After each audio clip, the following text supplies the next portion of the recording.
75% des enfants qui sont secoués ont des séquelles irréversibles.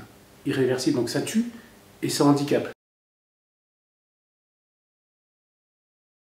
Je m'appelle Bertrand Gimonet, je suis papa de Tom, un petit garçon de 4 mois qui a été secoué par son assistante maternelle. Tom, c'était un garçon formidable. On avait une relation assez particulière avec lui, puis tout passait par le regard. On le prenait dans les bras et systématiquement, il cherchait à capter notre regard. Il ne cherchait pas à regarder vers l'extérieur, mais il cherchait à être en contact directement, nous regarder dans les yeux. C'est un enfant qui pleurait très très peu et qui était extrêmement souriant.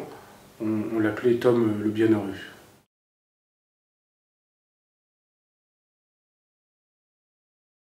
Depuis le décès de notre fils, depuis qu'on a su que notre fils avait été secoué 3 fois, je me suis engagé énormément depuis 7 ans dans la prévention, puis pour que la mort de mon fils serve, pour alerter les parents, les jeunes parents, les professionnels de santé et de la petite enfance. Parler d'une maltraitance infantile, c'est extrêmement tabou. Il y a des solutions. On peut aider les gens qui n'en peuvent plus, et pour éviter un geste volontaire qui peut tuer ou handicaper à vie un enfant.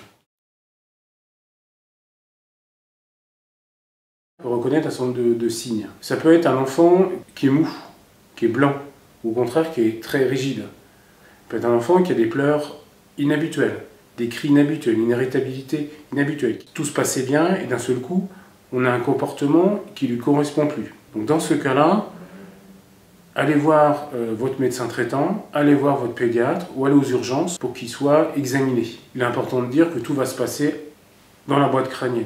Parce que le fait de secouer va créer des saignements, des liaisons au cerveau, donc à l'intérieur. Donc il est clair que sans imagerie médicale, il est extrêmement difficile de dire que l'enfant a été secoué.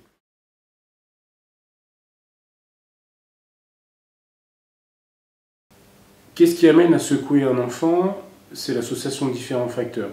Les pleurs incessants ou non, associés à la méconnaissance du besoin du bébé et à la mauvaise gestion de la colère de l'adulte, qui va amener l'adulte à avoir un geste anormal, violent vers l'enfant. Ça peut être le jeter sur le matelas, le jeter sur le mur ou malheureusement, dans la grande majorité des cas, le secouer. On est sensible aux pleurs du bébé. C'est humain, c'est normal. Il est important que l'adulte puisse reconnaître ce moment où ce stress, cette exaspération, cette colère qui monte en lui va provoquer dans un premier temps une expression verbale, un ras-le-bol. Arrête, j'en peux plus, tais-toi, etc. Et donc là, il faut savoir capter ce moment-là et dire stop, je pose mon bébé dans son lit, sur le dos en toute sécurité, je quitte la pièce. J'appelle quelqu'un, je crie un bon coup, je prends une douche, je vais trouver ce moyen qui va me permettre de diminuer ce stress, cette tension interne. Un enfant qui pleure dans les bras d'un adulte exaspéré, il risque tout. Il est important d'alerter parce qu'il suffit d'une seule fois, d'une seconde, ça peut tuer, et puis c'est une vie qui n'est plus comme avant. C'est plus une vie qui n'est plus comme avant.